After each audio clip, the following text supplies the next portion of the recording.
Minimum public share holding rule 19A of securities contract regulation rules 1957 में एक requirement है कि हर लिस्टेड कंपनी को एक minimum public share holding maintain करना है और उस रूल के हिसाब से वो लिमिट है 25% की।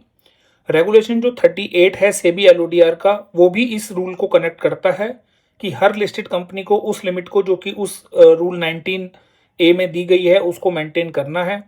तो बेसिकली द कॉन्सेप्ट इज कि हर लिस्टेड कंपनी को एक मिनिमम थ्रेशोल्ड जो उसकी कैपिटल का है वो मार्केट में लिस्ट होना चाहिए, पब्लिक शेयर होल्डर के पास होना चाहिए। रादर अगर मैं कहूँ तो पब्लिक शेयर होल्डर का मतलब है कि नॉन प्रमोटर की शेयर होल्डिंग होनी चाहिए।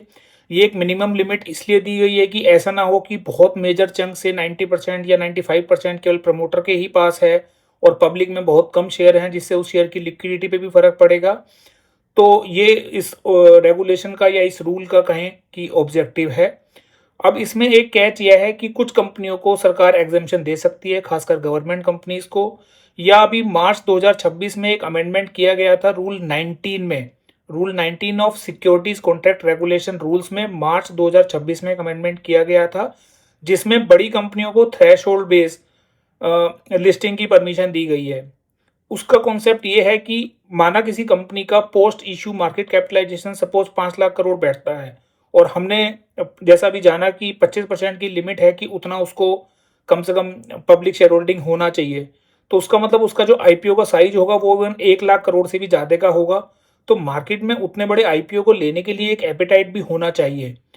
तो उसमें क्या किया सेबी ने कि उस रूल के थ्रू थोड़ा रिलैक्सेशन दे दिया कि जिस कंपनी का पोस्ट इश्यू कैपिटल का थ्रेशोल्ड के हिसाब से आप अपने शेयर्स को, अभी कम शेयर्स को लिस्ट कर सकते हो परसेंटेज वाइज। हालांकि एक टाइम फ्रेम के अंदर 3 साल 5 साल के अंदर आपको वो 25% का लिमिट को अचीव करना है। तो ये बेसिक कॉन्सेप्ट है एक मिनिमम पब्लिक शेयर होल्डिंग का।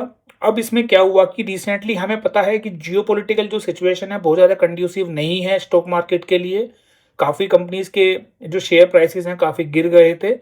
तो सेबी ने एक 7 अप्रैल 2026 को फिर से एक सर्कुलर निकाला जिसमें उन्होंने कहा कि जिन कंपनियों को वो 25% की लिमिट जो अचीव करनी है, जो भी कंपनियां हैं जिनको भी वो लिमिट अचीव करनी है, उनको 1 अप्रैल 2026 से लेके 30 सितंबर 2026 तक एक एग्जेम्पशन दिया गया है। तो अगर वो उस रिक्वायरमेंट को इस पीरियड में उनकी रिक्वायरमेंट फॉल करती है और नहीं भी अचीव करती हैं तो उन पे कोई पैनल प्रोविजन नहीं लगाया जाएगा। तो मैं कहूँगा कि ये बहुत बड़ी एक रिलीफ की तरह है उन कंपनियों को जिनको उस 25% की मिनिमम पब्लिक शेयर होल्डिंग की लिमिट को अचीव करना था इस पीरियड के बीच में। I hope this is a useful information. Thank you so much.